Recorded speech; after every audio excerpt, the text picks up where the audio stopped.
Krishnamurthy was just 17 years old when he founded the NGO Environmentalist Foundation of India, EFI. Beginning with the Turtle Walk, a move to save the turtle eggs and young hatchlings in Chennai, today Arun and his team of volunteers have cleaned beaches and various water bodies in Chennai, Hyderabad, Delhi, Coimbatore and Puducherry. The team cleans lakes, beaches and zoos, plants trees, educates people through street plays and also makes environment-friendly paper bags. Arun's team has students who joined him when they were in class 7 and continued to work with him even after 5 years. Which experience as a child inspired you to take up the cause of the environment? What was your first activity? A beautiful lake next to my house, which once had a lot of birds, frogs and snakes, was heavily polluted. It led to the spread of mosquitoes and turned a lovely place into an ugly neighborhood. This hurt me badly and I wanted to do something about it. I got together with a couple of my friends and cleaned the pond next to my house. This was the first activity. What kind of support did you get from your parents and teachers? Was there any conflict between study time and activism? I have supportive parents who understood that my interest was the environment. They have never stopped me from doing what I want. On my part, I also made sure that I did not fail my parents in any way. I always informed them about everything that I did and took their advice before jumping into actions. I have teachers who taught me how to go about things. They also taught me humility so that I did not become snobbish or arrogant and start thinking I was a superstar because I was doing all this environment work. They taught me to be simple and keep learning all the time. I'm not an activist. I'm an environmentalist. I have learned so much by doing this work.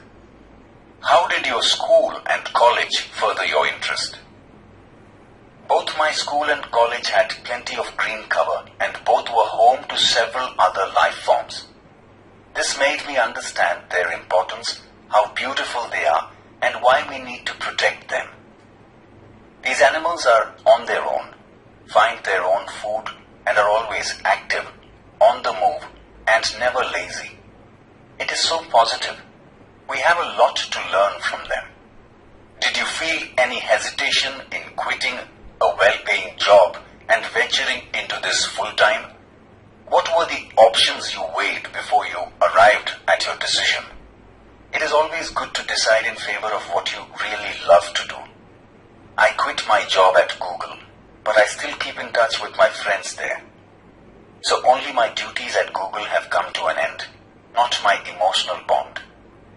I understood that I had to leave the job at that minute in 2010, or else I would never be daring enough to do so. I could not sit back and enjoy life when environmental damage was happening on such a large scale. I wanted to do something, and that something needed my full attention. So I left Google for EFI. What kind of garbage do people throw in water bodies? How do you deal with the removal of this garbage once you clean the water body? Everything from a diaper to worn-out slippers, we find everything in our lakes. This is so disturbing because it is water, and water is the basis of life. How can we not care for these water bodies? We use this garbage for landfill with no or minimal exposure to the outside environment.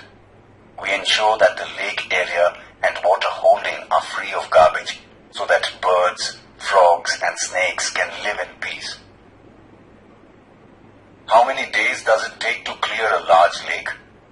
Do you use any special equipment for cleaning and safety? Depending on the size of the lake and the amount of garbage, it can take anywhere between 5 days and 3 months to completely clean a lake. We have our tools like rakes and spades. What kind of protective gear do you use? Can you describe the cleaning process briefly? We wear nose masks, sanitary gloves, and carry rakes and spades with which we collect the garbage dump it into collection buckets, which are taken to the garbage truck. We also use heavy machinery like earth movers and pokelin to desilt the lake and clear the weeds and shrubs that are harmful. What, in your opinion, can children and young adults do for the environment? What could be a small beginning by all of us in terms of protecting the environment? Firstly, we should all stop throwing trash outside our homes. Next, we should reduce the amount of trash we generate. Straws, tissues, wrappers, batteries, fast food junk, all these end up in lakes and they come from our homes. If we can reduce the amount of garbage at home and if we can dispose all garbage safely, that itself is a great deal. Every student is welcome to volunteer with us in helping the environment. How much time do school-going children need to devote in, say, a week for environmental cause? 4 hours a weekend, that is 2 hours on Sundays and 2 hours on Saturdays. This small beginning is more than enough to ensure larger participation later. How can students and schools join your fraternity? Do you have any programs to introduce your work to them? Yes, we offer fellowships to interested students. Our program looks at young animal lovers, young wildlife photographers, filmmakers, theater artists, and scientific researchers. We give them training in these areas and get them actively involved in all our work. Our youngest volunteer is in class 3.